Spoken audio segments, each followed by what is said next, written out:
अच्छा अच्छा, कल तक? ठीक है बेटा, कल तक आओ ना। अरे हाँ बेटा, तुम्हारी भाभी भी यही है और तुम्हारे भैया भी यही है, कहीं गए नहीं है। ना ना ना, इस बार तुम्हारी भाभी जाने वाली नहीं है। हाँ हाँ हाँ बेटा, तू आराम से तो आना। माँ जी, चाय यहीं पर रख दूं क्या माँ जी? अरे हाँ हाँ बेटा, तू आ जाना, टेंशन मत लो। अरे हाँ बेटा, तुम्हारी भाभी बहुत अच्छी है, मेरा बहुत ख्याल रखती है। हाँ माँ, मैं बोल रही हूँ। बोलना बेटा, कैसी है? कैसे रहूंगी माँ? कुछ बात हुई है क्या बेटा? मुझे तुम कोई भी बहाना बनाकर अपने पास बुला लो। बेटा, अभी तो पिछले महीने ही तो आई थी, और एक क्या बात हो गई बेटा? हम लोग एक ही शहर में तो रहते हैं, जो बीच बीच में कभी कभी मिलना जुलना हो ही जाता है। सब ठीक है ना बेटा? तू अचानक से मायके क्यों आना चाहती है बेटा? माँ, मेरी ननद घर आ रही है, इसीलिए बोल रही हूँ। मुझे तुम कोई भी बहाना बनाकर अपने पास बुला लो। पता है माँ, मेरी ननद आएगी ना तो मेरा और भी काम बढ़ा देगी। अरे बेटा, ऐसे कैसे? ऐसे कैसे माँ? मैं कुछ नहीं सुनना चाहती हूँ, कोई भी बहाना बना दो, बोल दो कि मेरी तबीयत खराब है। बहू मुझे इस तरह से कभी चाय देकर नहीं जाती थी, क्या हुआ? बहू मेरे से गुस्सा है क्या? ऐसा करती हूँ, कप को किचन में रखकर बहू से पूछ ही लेती हूँ, नहीं तो यही छोटा छोटा बात कब गांठ बन जाती है ना, ये पता नहीं चलता है। अरे बेटा, इतनी जल्दी भी क्या है? तुम्हारी ननद को उस घर पर उतना ही अधिकार है जितना कि तुम्हारा। तुम्हारी ननद का वो मायका है, तो क्या वो तुम्हारी ननद आ नहीं सकती है? माँ, ये सब मैं बात सुनना नहीं चाहती हूँ। मैं बोल रही हूँ कि मुझे कोई भी हालत में किसी तरह से कोई भी बहाना बनाकर अपने पास बुला लो। अगर नहीं बुलाई तो तुम समझ लेना कि मैं अपनी सास से लड़ाई कर दूंगी। इनकी यहाँ बेटी आएगी, इनकी बेटी के चक्कर में मैं नौकर बन जाऊँ? अरे बेटा, ऐसे नहीं बोलते हैं। माँ, मैं कोई बच्ची नहीं हूँ कि तुम इस तरह से मुझे समझाएगी और समझ जाऊंगी मैं। अच्छा ठीक है बेटा, ठीक है, मैं बोलती हूँ तुम्हारी सास से। खुश? आखिरकार मैं अपनी बहू को ऐसा क्या तकलीफ दी हूँ जो मेरी बेटी के आते के साथ ही अपना मायका जाना चाहती है? यहाँ तक कि मेरी बेटी जब भी आती है तो मैं बराबर बेटी को बोलती हूँ कि भाभी के साथ मिलजुल कर काम किया करो बेटा। इसके बाद भी मेरी बहू को ऐसा क्या हो गया है जो मेरी बेटी जब भी आती है तो ये मायके जाने का कोई भी तरकीब निकालते रहती है। ये बहू को मैंने 1 साल में इतना लाड़ प्यार दिया कि ये शायद मुझे अपनी माँ माने, लेकिन मेरी बहू आज तक मुझे अपनी सास नहीं मानी और ना अपनी ननद को बहन मानी। मैं तो इसे कभी भी किसी काम के लिए और किसी चीज के लिए कभी भी रोकती टोकती नहीं हूँ। मैं तो हमेशा यही सोचती थी, मैं बहू को ध्यान रखूंगी, बहू भी रिश्तों को सहेज कर चलेगी, मेरे बाद मेरी बेटी का मायका हमेशा सुरक्षित रहेगा। क्या इसे अपनी ननद से जरा भी लगाव नहीं है? उससे मिलने की इच्छा जरा सा भी नहीं होती है, जो यहाँ से बहाना बनाकर यहाँ से निकलना चाहती है? पता नहीं बहू की माँ कैसी है। मैंने बहू को इतना लाड़ प्यार दिया, उसके बाद भी बहू की माँ जरा सा भी बहू को समझाई नहीं। हेलो संतन जी, मुझे आपसे जरूरी बात करनी है। बहू? हाँ माँ जी। तुम्हारी माँ की तबीयत खराब है बहू, तुम जल्दी मायके जाने के लिए निकल जाओ। पर माँ जी, कल दीदी आ रही है, ऐसे में मैं मायके चली जाऊंगी तो यहाँ सब कुछ कौन संभालेगा? कोई बात नहीं बहू, यहाँ हम सब लोग हैं ना, हम सब संभाल लेंगे।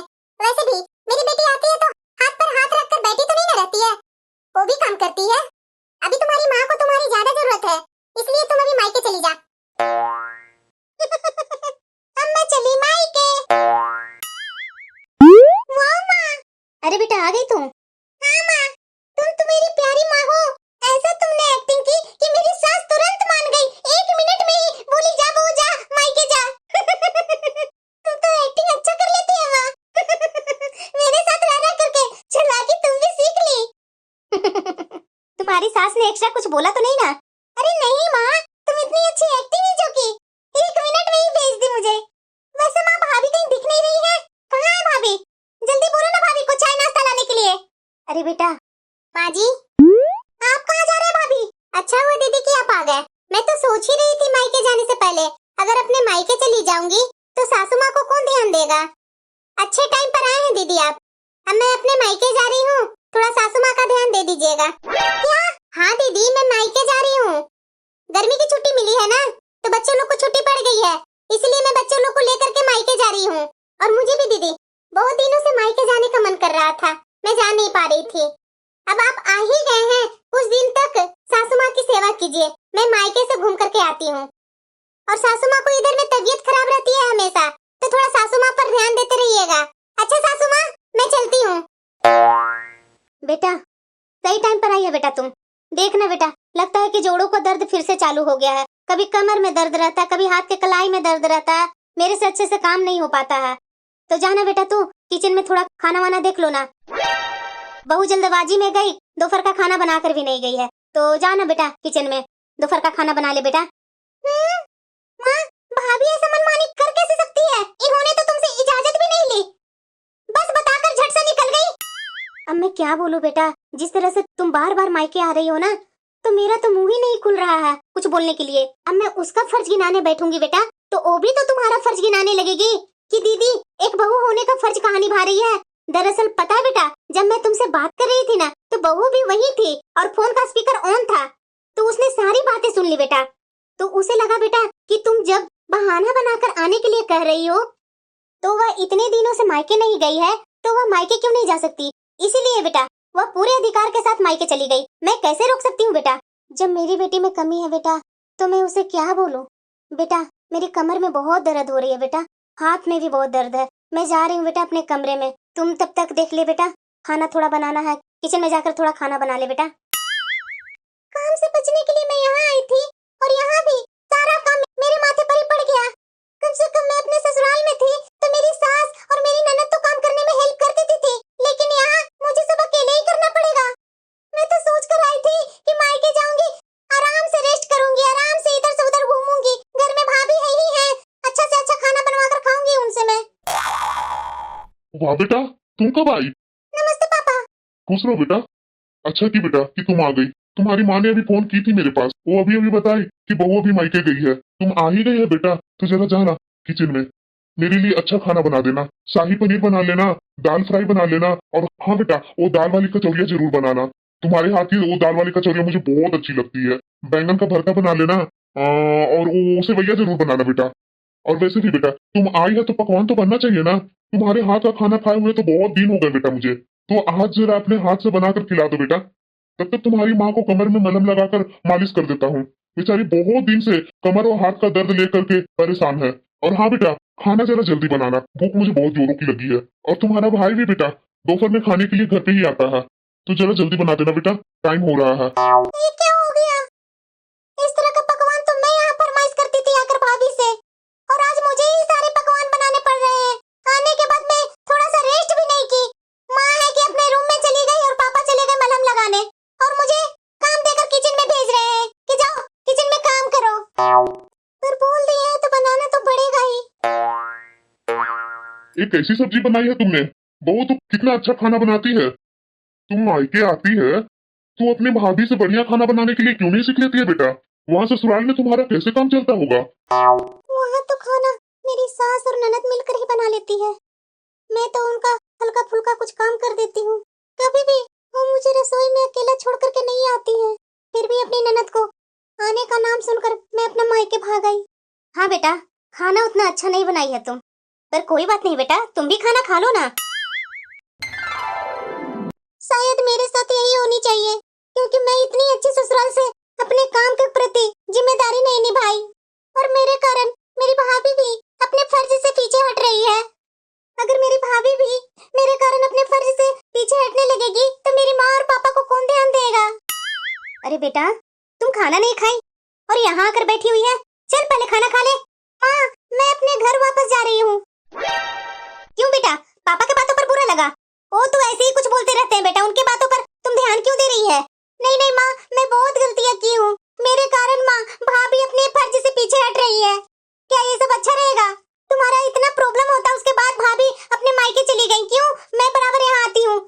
मेरे देख देख कर वो भी तो गलत सीख रही है ना माँ। मेरी सास इतनी अच्छी है माँ कि मुझे एक काम तक नहीं करने देती है, मैं हल्का फुल्का कर लेती हूँ वही में वो खुश हो जाती है, और मैं उनके बारे में पता नहीं क्या क्या मन में सोचती रहती हूँ कि सास ऐसी होती है वैसे होती है, और ननद ये होती है वो होती है। ननद तो मेरे जैसी बुरी होती है ना माँ, मेरी ननद बहुत अच्छी है माँ। मैं फालतू में अपनी ननद से जलन करके मैं अपने मायके चली आई, मैं बहुत गलत थी माँ, अब मुझे सुधारने का मौका दो माँ, मुझे जाने दो अपना ससुराल। अच्छा ठीक है बेटा जा अपना ससुराल, मैं कहाँ रोक रही हूँ। बेटा मैं इतना ही बोलूंगी, जैसे मैं तुम्हारी माँ हूँ ना, वैसे तुम्हारी सास भी माँ के जैसी है। थोड़ा अपनी सास पर ध्यान देना बेटा, क्योंकि रहना तो तुम्हें उन्हीं के साथ है ना। उनकी अगर कोई भी बात को बुरा लगे ना, सामने से बोल दिया करो, उन्हें भी पता चल जाएगा कि हाँ मेरी बहू को इस बात से तकलीफ लगी। हाँ माँ जरूर, तुम सही बोल रही है माँ। माँ जी, बहू तुम्हारी माँ की तबीयत खराब थी ना? सॉरी माँ जी, मुझे आपसे माफी मांगनी है। माँ तो बिल्कुल ठीक है। मैंने तो माँ से झूठ बोलने के लिए कहा था ताकि मुझे वो मायके बुला सके, क्योंकि मैं सोच रही थी दीदी के आने पर मेरा काम बढ़ जाएगा। मैं उनके आने में थोड़ा असहज महसूस कर रही थी माँ जी। लेकिन आज मैं जब अपने मायके गई ना, तो मेरी भाभी भी मेरी तरह ही मुझे छोड़कर अपने मायके चली गई। तब मुझे बड़ा बुरा लगा माँ जी, और मुझे समझ में आ गया कि मैं कितनी गलत कर रही थी। इसलिए माँ जी, मैं आपसे माफी मांगना चाहती हूँ। आप मुझे माफ कर दीजिए ना। कोई बात नहीं बहू, गलती तो इंसानों से होती है ना। तुम्हें अपनी गलती का एहसास है ना, वही मेरे लिए काफी है। जाओ अपने कमरे में जाकर आराम करो। थैंक यू माँ जी, थैंक यू। आप बहुत अच्छी मेरी सास हैं। ठीक है बहू, जाओ अपने कमरे में आराम करो। थकी होगी तुम। खाना तो बना हुआ है, खाना खाएगी तो खाना खा लो। नहीं माँ जी, 1 घंटे बाद में खाऊंगी। ठीक है बहू, जैसी तुम्हारी मर्जी। धन्यवाद समधन जी, आपने तो एक दिन में ही मेरी बहू को सही रास्ते पर ले आए। और नहीं तो क्या समधन जी, जब मुझसे मेरी बेटी ने बोला कि तुम अपनी तबीयत खराब होने के झूठ बहाना बनाकर मेरी सास से बोल दो, तो मुझे बहुत गुस्सा आया समधन जी। उसी वक्त मैंने सोच लिया था कि इसे सही रास्ते पर लाना ही होगा, वरना अगर इसे शुरुआत में ही गलत करने से ना रोका गया ना, ये हमेशा के लिए अपने फर्ज से भागते ही रहेगी। इसलिए मैंने जानबूझकर अपनी बहू से बोला कि तुम अपने मायके चली जा, शाम तक मेरी बहू भी वापस आ जाएगी समधन जी। जब मेरी बहू समधन जी ससुराल में रहकर मेरे प्रति फर्ज निभाती है, तो मैं अपनी बेटी को उसके फर्ज निभाने से पीछे हटने कैसे दे सकती हूँ? आप बहुत अच्छी माँ है समधन जी, तभी तो मुझे पहले ही सारी बातें और अपनी योजना के बारे में सब कुछ बता दिया था। अरे नहीं समधन जी, अगर मैं ऐसे नहीं करती तो मेरी बेटी का तो घर बर्बाद होता ना, और मैं भी परेशान रहती। आप मेरी बेटी के लिए इतनी अच्छी सास है ना समधन जी, मुझे पता नहीं कि मैं आपको किस तरह से धन्यवाद करूं। धन्यवाद समधन जी, इतनी अच्छी मेरी समधन मिली। अरे नहीं समधन जी, आपकी बेटी मेरी बेटी अब मेरे घर में आई है तो मेरा फर्ज बनता है ना समधन जी, हर सुख हर दुख को बारे में मैं सोचूं। ऐसा मत बोलिए, आप तो मेरे घर में अपनी बेटी दी है, यही मेरे लिए काफी है। ठीक है समधन जी, मैं अपनी बहू को भी फोन करके बोल देती हूँ आने के लिए। ठीक है समधन जी।